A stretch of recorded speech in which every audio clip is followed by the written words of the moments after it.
श्री राधा सर्वेश्वरो जयति श्रीमती निम्बार्क महामुनिंद्राय नमः। आनन्दमानन्दकरं प्रसन्नं ज्ञान स्वरूपं निज भावयुक्तं योगीन्द्रमेडं भवरोगवैद्यं श्रीमद्गुरुं नित्यमहं स्मरामि। श्रीहंसं च सनत्कुमार प्रभृतिं वीणाधरं नारदं निम्बादित्यगुरुं च द्वादश गुरुन् श्रीश्रीनिवासादिकान् वन्दे सुन्दरभट्टदेशिकमुखान् वस्वन्तुसंयायुतान् श्रीव्यासाधरिमध्यगाच्च परतः सर्वान् गुरून् सादरम्। श्री सद्गुरुदेव भगवान की जय हो। आज का जो हमारा विषय है, जो आज की हमारी चर्चा है, वह गुरु महिमा पर ही है। आज आषाढ़ कृष्ण प्रतिपदा है। आज से ठीक 30 दिन के बाद आषाढ़ शुक्ल पूर्णिमा को व्यास पूर्णिमा मनाई जाती है, और जिसे हम गुरु पूर्णिमा भी कहते हैं। तो आज से 1 महीना बचा हुआ है। तो गुरु कृपा से ये ऐसा एक विचार आया कि इस 1 महीने हम लोग नित्य आधा घंटा 1 घंटा गुरु महिमा की ही चर्चा करेंगे। हमारे इतिहास में, हमारे पुराणों में, हमारे ग्रंथों में ऐसे गुरु भक्तों की अनेक अनेक प्रसंग हैं जो काफी प्रेरणादायी हैं, जिनके सुनने से, जिनका आस्वादन करने से हमारी गुरु भक्ति और ज्यादा बढ़ेगी, हमें गुरु भक्ति की और ज्यादा प्रेरणा मिलेगी। क्योंकि वास्तविकता यही है कि जो भगवान का भक्त है उसके मूल में ही गुरु भक्ति है। अगर वो गुरु भक्त नहीं है तो भगवान का भक्त हो ही नहीं सकता। जैसे कहा गया है कि गुरु बिन भवनिधि तरहि न कोई, जो बिरंच ब्रह्मा सम होई, जो बिरंच शंकर सम होई। गुरु बिन भवनिधि तरहि न कोई, जो बिरंची शंकर साम होई। ब्रह्मा जी और शंकर जी जैसा भी कोई अगर प्रतिभाशाली, सामर्थ्यशाली व्यक्ति है, वह भी बिना गुरु के भगवत प्राप्ति नहीं कर सकता। फिर हम किस खेत की गाजर मूली हैं भैया? हम कलयुग के जो है तो तुच्छ प्राणी हैं। तो आज हम गुरु भक्ति की ही चर्चा करेंगे। अब इसमें इतने गुरु भक्ति के प्रसंग हैं, इतने गुरु भक्ति के प्रसंग हैं कि अगर उनको कहा जाए तो पूरा जीवन कम पड़ जाए। तो कहाँ से शुरुआत करें? तो ये विचार हुआ कि जो सबसे श्रेष्ठ गुरु भक्ति का उदाहरण जिन्होंने पेश किया है, वहां से शुरुआत किया जाए।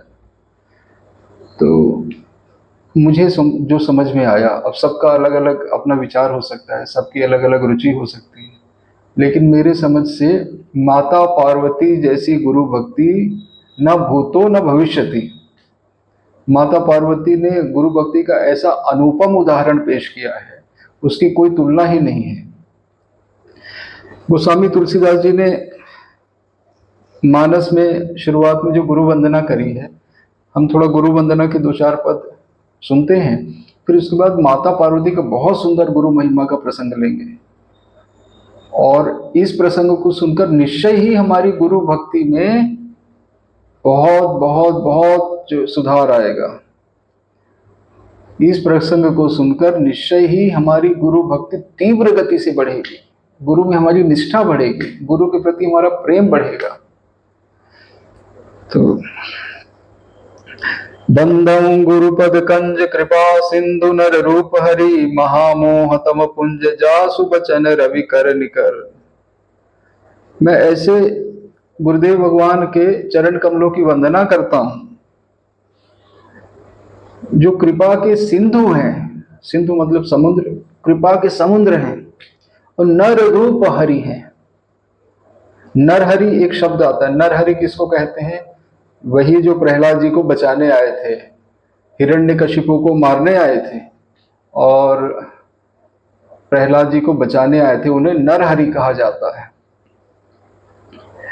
और नर रूप हरि किसको कहते हैं? नर रूप जो इंसान के रूप में साक्षात भगवान आए हों उसे नर रूप हरि कहते हैं। वो कौन है? वो हमारे गुरुदेव भगवान ही। दिखते इंसान के रूप में हैं लेकिन इंसान नहीं है, इंसान के रूप में है, नर रूप हरि। गोसाई जी, इससे बड़ा प्रमाण और क्या हो सकता है? गोसाई जी साक्षात अपनी लेखनी से लिखे, बंदम गुरुपद कंज कृपा सिंधु नर रूप हरि महामोह तम पुंज। ये जो महामोह का घना अंधकार है, जासु वचन रवि कर निकर। हमारे गुरुदेव के जो वचन हैं वो सूर्य की किरणों के समान है जो महामोह के अंधकार को तुरंत ही नष्ट कर देते हैं। ऐसे गुरुदेव के मैं चरण कमलों की वंदना करता हूँ। गोसाई जी के शब्द हैं। गोसाई जी के शब्द क्यों महत्वपूर्ण हैं? जो भक्तमाल की जब रचना हुई, जो भक्तमाल को गाया गया, तो जैसे माल मतलब माला होती है, तो माला का एक सुमेरु भी तो होता है। हम लोग नाम जब करते हैं तो सुमेरु है ना, सुमेरु से फिर हम माला पलट देते हैं। जो भक्तमाल की माला है उसके सुमेरु हमारे गोसाई जी ही हैं। वो फिर बड़ी लंबी कथा है, उसमें अगर आगे जाएंगे तो विषयांतर हो जाएगा। आज हम लोग गुरु भक्ति के कुछ प्रसंग लेते हैं, फिर माता पार्वती का बड़ा सुंदर प्रसंग हम लोग श्रवण करेंगे। गुरुपद रज मृदु मंजुल अंजन नयन अमीय दृग दोष विभंजन तेहि कर विमल विवेक बिलोचन बरनौ राम चरित भव मोचन।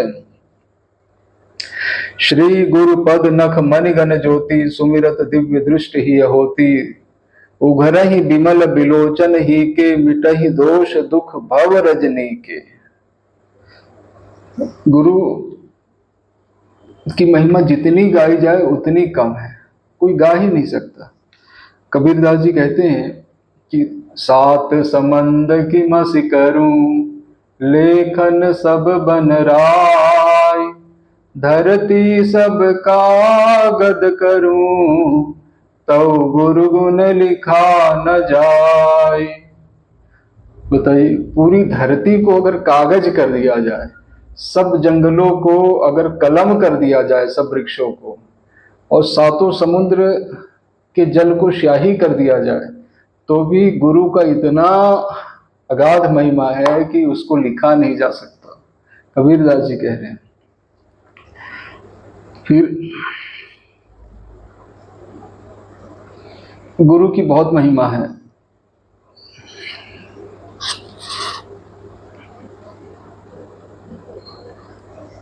एक और पद है, गुरु गोविंदो खड़े काके लागू पाय बलिहारी गुरु आपनो गोविंद दियो बताए।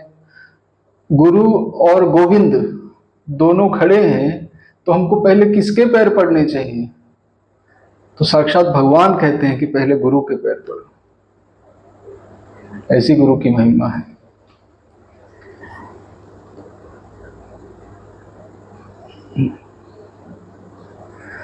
गुरु कुम्हार शिष्य कुंभ है गढ़ी गढ़ी काढ़े खोट अंतर हाथ सहाय दे बाहर मारे चोट। कबीरदास जी कहते हैं कि गुरु कुम्हार, गुरुदेव भगवान कुम्हार हैं और शिष्य कौन है? शिष्य घड़ा है। तो गड़ी गड़ी काढ़े खोट अंतर हाथ सहाय दे बाहर मारे चोट। गुरुदेव भगवान नहीं होते तो क्या कोई कह सकता है कि हम भक्ति के पथ पर आगे बढ़ सकते हैं? अरे अगर एक नाम भी कोई जप कर रहा है वो गुरुदेव की कृपा से ही जप कर रहा है। पहले हम बोले थे ना कि जो है तो गुरु बिन भवनिधि तरहि न कोई, जो बिरंच शंकर सम होई। बिना गुरु के ये मार्ग तो बिना गुरु के समझिए कि कहीं पहुंचता ही नहीं है। एक श्रेष्ठ गुरु हुए नारद जी। नारद जी ऐसे गुरु हुए, प्रहलाद जी के पास गए, प्रहलाद जी को जगत पूज्य बना दिया। 6 वर्ष के बालक ध्रुव के पास गए, उसको ऐसा अविचल राज्य दिलवा दिया। अब आसमान में देखेंगे ना, सबसे चमकता हुआ तारा ध्रुव तारा ही होता है। ध्रुव लोक है जहां ध्रुव जी राज्य कर रहे हैं नारद जी की कृपा से। पार्वती जी के पास गए, पार्वती जी ने ऐसा अनुपम गुरु महिमा का उदाहरण प्रस्तुत किया और शंकर जी के लिए तपस्या किया, शंकर जी को प्राप्त किया। नारद जी बहुत उत्तम गुरु हैं। आज की जो हमारी कहानी की नायिका हैं पार्वती जी ही हैं। सब जानते हैं पार्वती जी पहले स्वरूप में सती स्वरूप में थी, फिर उन्होंने शंकर जी का जब अपमान हुआ उनके पिता प्रजापति दक्ष के यहाँ, तो उन्होंने आत्मदाह कर लिया। फिर वह हिमांचल राज के यहाँ पार्वती जी के स्वरूप में प्रकट हुई। यह इतिहास सकल जग जानी, ताते मैं संक्षेप बखानी। सती मरत हरिसन बरु मागा, जन्म जन्म शिव पद अनुरागा। तेहि कारण हिमगिरि गृह जाई, जन्मी पार्वती तनु पाई। तो पार्वती जी पर्वतराज हिमांचल के यहाँ जन्मी। उनकी माता जी का नाम मैना था। तो सब वहाँ बड़े आनंदित हो गए, पूरे नगर में हर्ष फैल गया और ये कहते हैं कि सब ऋतुएं आके वहाँ विराजमान हुई। साक्षात जगत जननी ही प्रकट हुई है। बड़े बड़े तपस्वी वहाँ पर्वतों में जाके तप करने लगे, वहाँ उनको अभीष्ट सिद्धि होने लगी। जब नारद जी को यह समाचार मिला, नारद समाचार सब पाए, कौतुक कहीं गिर गए हंसी धाये। तो नारद जी वहां पहुंचे तो जो गिरिराज जी हैं, यहाँ गिरिराज जी का अर्थ जो है हिमांचल से लिया गया है, जो पार्वती जी के पिता हुए, उन्होंने उनका बड़ा स्वागत किया। स्वागत करके आसन दिया और उनकी पूजा अर्चना करी। उसके बाद वो प्रार्थना करते हैं, त्रिकालज्ञ सर्वज्ञ तुम, गति सर्वत्र तुम्हारी। कहाँ हूँ सुता के दोष गुण, मुनिबर हृदय विचारी। कहते हैं कि हे नारद जी, आप तो त्रिकालज्ञ हैं, तीनों लोकों की जानने वाले हैं। आप तो त्रिकालज्ञ हैं, भूत भविष्य वर्तमान तीनों कालों की जानने वाले हैं। और तुम गति सर्वत्र तुम्हारी, और आपकी गति हर जगह है। स्वर्ग हो, बैकुंठ हो, गोलोक हो, मृत्यु लोक हो, पाताल लोक हो, हर जगह वो पहुंच सकते हैं। कहाँ हो सुता के दोष गुण, कि मेरी पुत्री के दोष और गुण इनका वर्णन करिए। नारद जी जगत जननी पार्वती जी के बारे में कहते हैं, सदा अचल एहि कर अहि वाता, एहि तेजसु पई हहि पितु माता। होई पूज्य सकल जग माही, एहि सेवत कछु दुर्लभ नाही। एहि कर नाम सुमिर संसारा, त्रिय चढ़ी हहि पतिव्रत असी धारा। बड़ी प्रशंसा करते हैं, बड़ी बड़ाई करते हैं और कहते हैं कि इसका नाम क्या होगा। नाम भी बताते हैं, सुंदर सहज सुशील सयानी, नाम उमा अंबिका भवानी। 3 नाम बताते, उमा, अंबिका और भवानी। बड़ी प्रशंसा करते, प्रशंसा योग्य तो है ही, जगत जननी है, माता पार्वती हैं। अब कहते हैं कि अब कुछ दोष सुनो।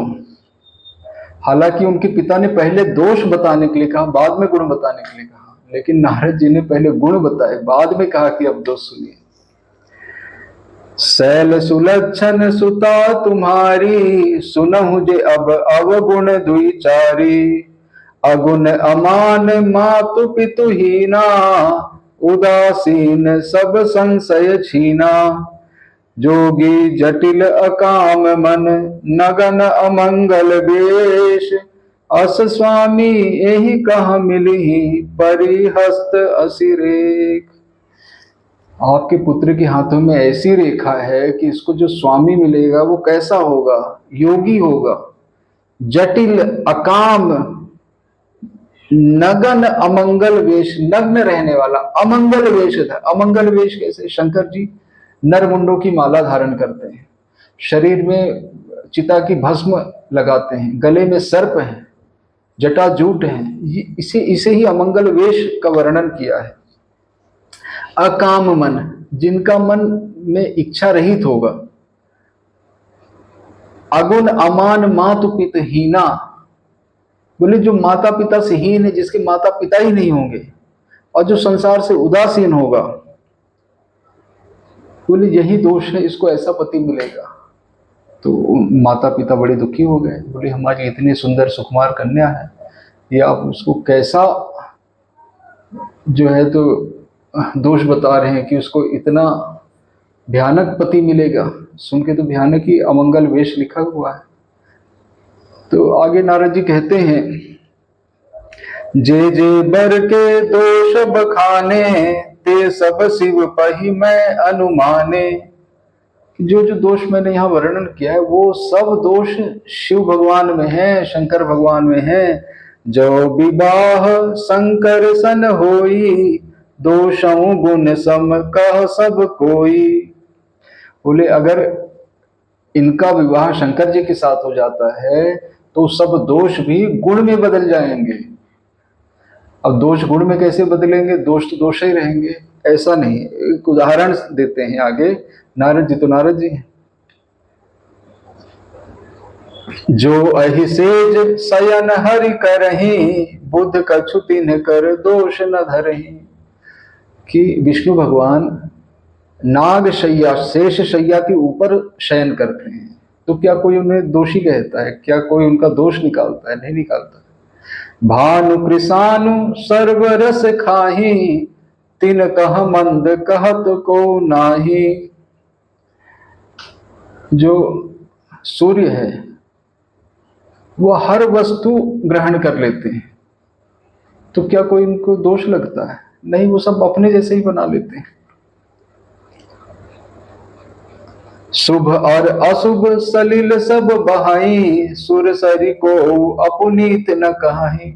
गंगा जी में नाला भी जाके मिल जाता है, तो क्या कोई ये कहता है कि भाई जो तो अरे हम तो नाले वाले गंगा जी का जल पी गया? नहीं भाई, जो उसे मिल गया वो जो है तो पावन हो गया। समरथ कहूँ नहीं दोष गुसाई, रवि पावक सुरसरी की नाई। बोले जैसे सूर्य भगवान है, जैसे हवा है, और जैसे गंगा जी हैं, तो ये समर्थ हैं, इनमें कोई दोष गिना नहीं जाता। वैसे शंकर जी हैं, उनमें कोई दोष गिना नहीं जाता, सब गुण हो जाते हैं। लेकिन बोले शिव जी पति रूप में मिलेंगे कैसे? वो उपाय बताते हैं। जो तपु करे कुमारी तुम्हारी, भाविय मेट सकहि त्रिपुरारी। यद्यपि बर अनेक जग माही, एहि कह शिव तज दूसर नाही। अगर ये तपस्या करती है तो शंकर जी से बढ़ के इसको कोई दूसरा इसके लिए वर नहीं है। शंकर जी सर्वश्रेष्ठ वर हैं।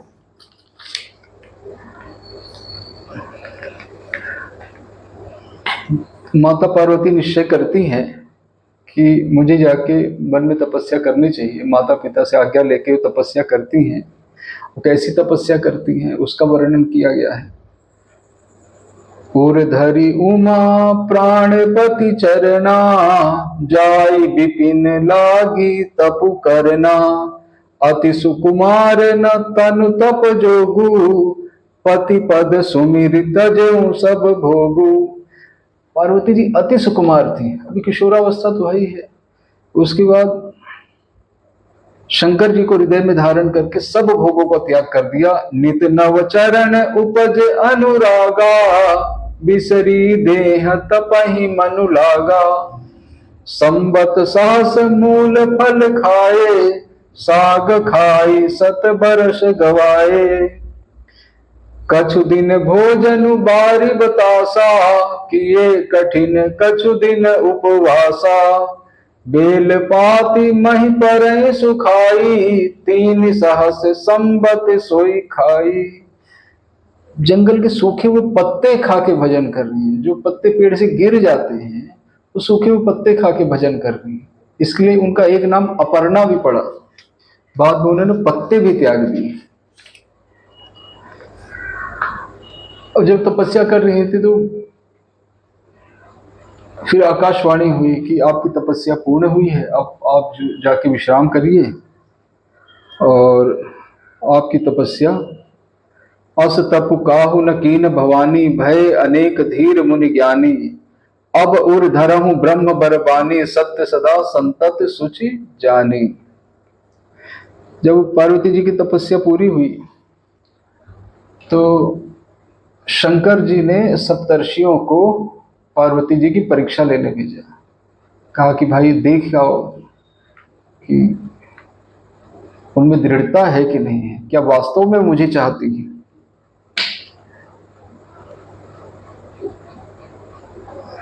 पार्वती पहि जाई तुम प्रेम परीक्षा ले, गिरि प्रेरी पठेउ भवन, दूरी करेउ संदेह। बोले कि हे सप्तर्षियों, आप पार्वती जी के पास जाइए और उनके प्रेम की परीक्षा लीजिए कि भाई। अब यहाँ ये जो प्रसंग है, ये प्रसंग में सप्तर्षि जाते हैं, इतने धीर गंभीर सप्तर्षि हैं, वो जाके शंकर जी की बुराई करते हैं। पार्वती जी को बोलते हैं कि भाई शंकर जी तो ऐसे अमंगल वेशधारी हैं, एक बार तपस्या में लीन हो जाते हैं तो कितने हजारों वर्षों तक तपस्या में लीन रहते हैं। हम तुमको उनसे अच्छा पति दिलवा देंगे, आप शंकर जी को छोड़ दो, ऐसे कहते हैं। बड़ा सुंदर प्रसंग है।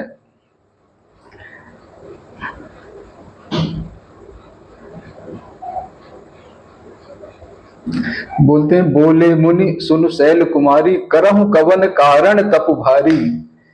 कहीं अवराधों का तुम चाहूं, तुम किसकी आराधना कर रही हो, किसको चाह रही हो, किसके लिए इतनी भारी तपस्या कर रही हो।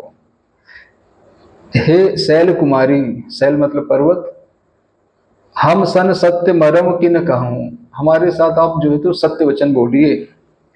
कहत बचन मुनि अति सकुचाई, हसिहाउ सुनी हमारी जड़ताई। पार्वती जी कहती हैं कि मुझे बड़ा संकोच हो रहा है, क्योंकि अगर मैं बोलूंगी तो आप लोग मेरी जड़ बुद्धि समझ के मेरे ऊपर हंसेंगे, क्योंकि मेरे मन ने ऐसा हठ पकड़ लिया है कि बिना पंख के ही उड़ना चाहता है। मेरा अविवेक तो देखिए, मेरी जो है मेरी हिम्मत तो देखिए कि मैं जो है तो शंकर जी को अपना पति पाना चाहती हूँ। हालांकि ये माता पार्वती का दैन्य है, क्योंकि शंकर और पार्वती ये तो एक ही हैं, ये दो नहीं है, एक ही है। हम अर्धनारीश्वर की उपासना तो हम लोग करते ही हैं। तो ये माता पार्वती का दैन्य ही है कि उन्होंने ऐसा जवाब सप्तर्षियों को दिया। अब सप्तर्षि देखिए थोड़ा मजाक उड़ाते हैं, उनको डिकाना चाहते हैं। बोले कि भैया तुम पाना तो चाहती हो शिव को, क्यों पाना चाहते हो, किसने कह दिया। तो माता जी ने कहा कि भाई नारद जी ने हमसे कह दिया, नारद कहा सत्य सोई जाना। तो नारद जी के कहने से हम शंकर जी को अपना पति मानने लगे और उनको प्राप्ति के लिए यहाँ तपस्या कर रही हैं। तो हंसते हैं, सुनत बचन बिहसे ऋषय, गिर संभव तब देह, नारद कर उपदेश सुनी, कहा हूं बसहूं किसु गेह। वो हंसने लगे, बोले कि आखिर तुम तो पर्वत की ही कन्या हो, तो तुम्हारी बुद्धि तो जड़ ही होगी। अब बताओ, नारद जी का वचन सुनकर किसका घर बसा है। अर्थात कि भाई नारद जी जहां जाते हैं घर ही उजाड़ देते हैं। अब उसके एक दो उदाहरण भी देते हैं। दक्ष सुतन उपदेश ही जाई, तिन फिर भवन न देखा आई। जो दक्ष कुमारों को उन्होंने उपदेश दिया, वो वहीं से सन्यासी हो गए, घर लौट के नहीं आए। चित्रकेतु कर घर उन घाला, कनक कशिपु कर पुनि अस हाला। कनक कशिपु तो हिरण्यकशिपु के घर में भी देखो, प्रहलाद जी को उन्होंने जो है भगवान का भक्त बना दिया, और बाद में जब हिरण्यकशिपु ने विरोध किया तो उसका भी घर उजड़ गया, हिरण्यकशिपु को भी मरवा दिए। नारद सिख जे सुनहि नर नारी, अवसि होहि तजु भवन भिखारी। बोले जो नारद जी की शिक्षा जो नर नारी सुनता है, वो घर छोड़ के भिखारी हो जाता है। मन कपटी तन सज्जन चीन्हा, आप सरिस सब ही चह कीना। बोले बाहर से तो सज्जन है, उनका सज्जनता का चिन्ह धारण किया, वो मन से बड़े कपटी हैं, और जैसे वो हैं वैसे ही सबको बनाना चाहते हैं। बोले बताओ, आप तो भोली भाली हो, आपने उनके ऊपर विश्वास कर लिया। अब वो पता है शंकर जी कैसे हैं। निर्गुण नीलज कुबेश कपाली, अकुल अगेह दिगंबर ब्याली। कहाहू कवन सुख असबर पाए, भल भूली हूं ठग के बौराए। दिगंबर रहते, नग्न रहते हैं, और कपाल की नरमुंडों की माला धारण करते हैं, गले में सर्प की माला धारण करते हैं। कुबेश है, बोले कि बताओ, भल भूली हूं ठग के बौराए। अरे नारद जी तो ठग हैं, उन्होंने तुमको जो है बौरा दिया है, भ्रमित कर दिया है। बोले कि अजहू मानहू कहा हमारा, हम तुम कहूं बरुनीक बिचारा। बोले आज भी आप हमारा कहा मान लीजिए, हम तो सप्तर्षि हैं, हम आपके लिए बहुत सुंदर वर का जो है इंतजाम कर देते हैं। दूषण रहित सकल गुण राशि, श्रीपतिपुर बैकुंठ निवासी। बोले हम ऐसे पति के इंतजाम कर देंगे जो बैकुंठ में निवास करते हैं, लक्ष्मीपति हैं। और देखिए सप्तर्षियों ने कितना बहकाने की कोशिश करी माता पार्वती को, लेकिन जो गुरु भक्त होता है वो अपने रास्ते से नहीं भटकता।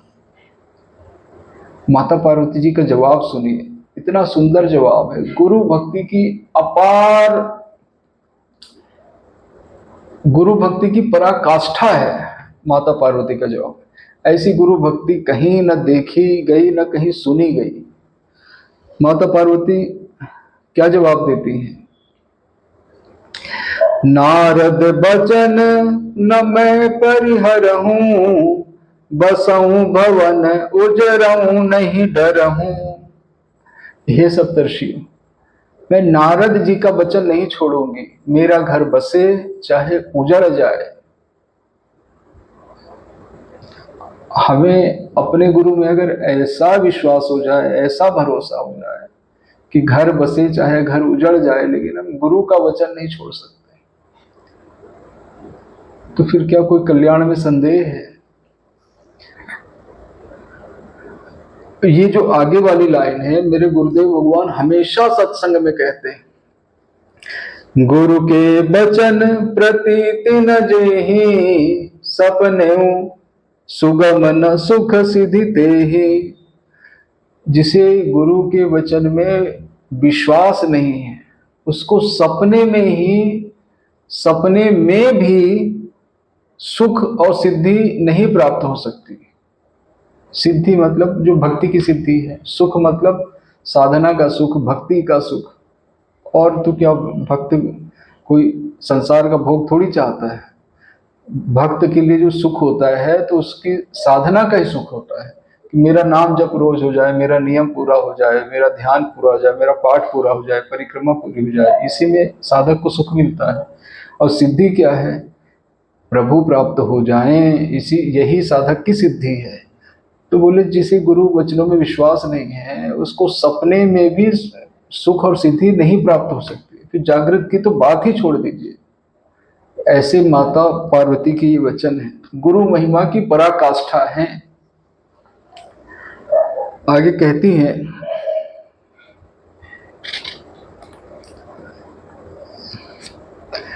जन्म कोटि लगी रगर हमारी, बरऊं शंभु न तरहूं कुमारी। तजहु न नारद कर उपदेशु, आप कहत शत बार महेशु। देखिए, इतना हजारों वर्ष का कठोर तपस्या माता ने किया, किसके लिए किया? शंकर जी को पाने के लिए ना। और क्या कहती हैं कि जन्म कोटि लगी रगर हमारी, परम शंभु न तरहूं कुमारी।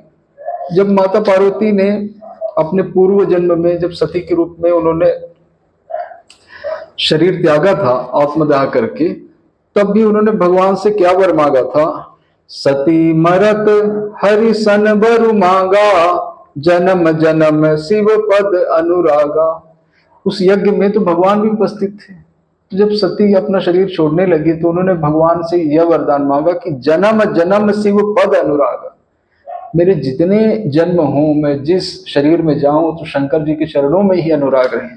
वही माता जी यहाँ दोहरा रही है कि जन्म कोटि लगी रगर हमारी, बरऊं शंभु न तरहूं कुमारी। कि हम तो शंकर जी से ही ब्याह करेंगे, नहीं तो कुमारी रह जाएंगे। लेकिन आगे क्या कहती हैं? तजहु न नारद कर उपदेशु, आपु कहाहि सत बार महेशु। ऐसे जो शंकर जी हैं जिनसे हम इतनी प्रीति करते हैं, अगर वो शंकर जी 100 बार भी आके हमसे कह दें कि आप नारद जी के वचनों का त्याग कर दीजिए, तो हम नारद जी के वचनों का त्याग नहीं करेंगे। बताइए, अगर कोई भक्त के सामने भगवान आ जाए और कहें कि अरे भाई तुम अपने गुरु के वचनों का त्याग कर दीजिए, तो कब त्याग कर देगा? नहीं करेगा ना। हमारे मलुक पीठ वाले महाराज जी एक कथा सुनाते भी, एक ठग था। ठग जो है, तो एक तीर्थयात्री था, तो उसको बोले कि भाई तो आओ तुमको भगवान के दर्शन करवा दे। और उसको कपड़े लत्ते उतार के किनारे रख दिए, बोले अपना पर्स है, अपना सामान किनारे रख दो। और जमुना जी में उसको कमर भर पानी में खड़ा कर दिया, बोले अब आंखें बंद करके, और उन्होंने एक मंत्र दे दिया, बोले मंत्र का नाम, मंत्र को जप करो, जब तक मैं नहीं बोलूंगा आंखें मत खोलना, भगवान आके तुमसे जरूर मिलेंगे। तो जैसे ही उसने अपने आंखें बंद कर दी, वो ठग सब उनका सामान लेके भाग गया। अब लेकिन वो व्यक्ति भी बड़ा गुरु भक्त, बड़ा विश्वासी, वो भी वहां पर जमुना जी में खड़े होकर भगवान का नाम जप करता ही रहा। अब रात बीत गई, दिन बीत गया, उससे न भूख लगे न प्यास लगे। वो बोले कि भाई जब तक मैं न कहूँ तो आंख नहीं खोलना, तुमको अवश्य भगवान मिलेंगे। अब भगवान से नहीं रहा गया, भगवान आए। अरे बोले बेटा देखो हम आ गए हैं, अपनी आंखें खोलो। तो बोले कि हमारे गुरु ने बोला है कि जब तक मैं नहीं कहूँ तो आंख नहीं खोलना। अब भगवान भी बड़े चिंता में पड़े। भगवान बोले अरे वो गुरु नहीं ठग है, तुमको तुम्हारा देखो पूरा सामान लेके भाग गया। तो बोले कि देखो आप हमारे गुरु के बारे में अपशब्द मत कहिए और आप यहाँ से चले जाइए। अगर वो ठग हैं तो फिर आप क्यों आए हमको दर्शन देने? तो भगवान भी सोचे हम बात तो इसकी भी सही है, भगवान तो अंतर्यामी है, उसको कहीं से ढूंढे और पकड़ के बोले कि चल भैया उसकी आंखें खुलवा। और जो है तो उसको जमुना जी से निकाल। 2 दिन 3 दिन हो गए जमुना जी में बैठे तपस्या कर रहा है। फिर उसको पकड़ के लाए। फिर जब उसने कहा कि बेटा आंखें खोलो, देखो भगवान तुमको दर्शन देने आए, तब उसने आंखें खोला। अब बताओ, उसने एक ठग को गुरु मान लिया तो भगवान के दर्शन उसको भी हो गए, ठग को भी हो गए। तो जब वो साधारण मनुष्य, जब कोई भक्त भगवान की भक्ति करता है तो वो गुरु वाक्यों पर विश्वास करके ही ना आगे बढ़ता है। तो भले भगवान प्रकट होकर बोले कि तुम्हारे गुरु में ये दोष है, तुम अपने गुरु का त्याग कर दो, वो त्याग नहीं करता। और ये सिद्धांत किसने प्रतिपादित किया? ये सिद्धांत पार्वती जी ने ही प्रतिपादित किया है। तजहु न नारद कर उपदेशु, आपु कहाहि सत बार महेशु। ये कितना सुंदर प्रसंग है। पार्वती जी गुरु भक्ति की सर्वश्रेष्ठ उदाहरण है। मुझे तो बड़ा आनंद आता है पार्वती जी का ये प्रसंग सुन के। आगे एक और ऐसा ही प्रसंग है, पार्वती जी का ही प्रसंग है। शंकर जी जब माता पार्वती को भगवान के अवतार के कारण वर्णन कर रहे थे, तो उसी में एक बहुत सुंदर गुरु निष्ठा का प्रसंग आता है। भगवान कहते हैं, राम जन्म के हेतु अनेका, परम विचित्र एक ते एका। जन्म एक दुई कहूँ बखानी, सावधान सुनि सुमति भवानी। भगवान के तो जन्म के अनेक हेतु हैं, पर एक दो मैं आपको वर्णन करता हूँ, ऐसा शंकर जी कहते हैं। तो फिर शंकर जी वर्णन करते हैं कि जैसे सनकादि ऋषि के श्राप से जब जय और विजय को श्राप मिला, तो 3 जन्म राक्षस होने का श्राप मिला। तो उन्हीं के लिए बार बार भगवान ने अवतार लिया। एक बार हिरण्याक्ष को मारने के लिए अवतार लिया, एक बार हिरण्यकशिपु को मारने के लिए अवतार लिया। आगे कहते हैं, जब जब होई धर्म कह हानि, बाढ़ई असुर अधम अभिमानी। तब तब प्रभु धरि विविध शरीरा, हरहि कृपा निधि सज्जन पीरा। जब जब अधर्म बढ़ता है और भक्तों को कष्ट होता है, तब तक भगवान अवतार लेते हैं और भक्तों का कष्ट दूर करते हैं, असुरों को मारते हैं। उसी कड़ी में एक बार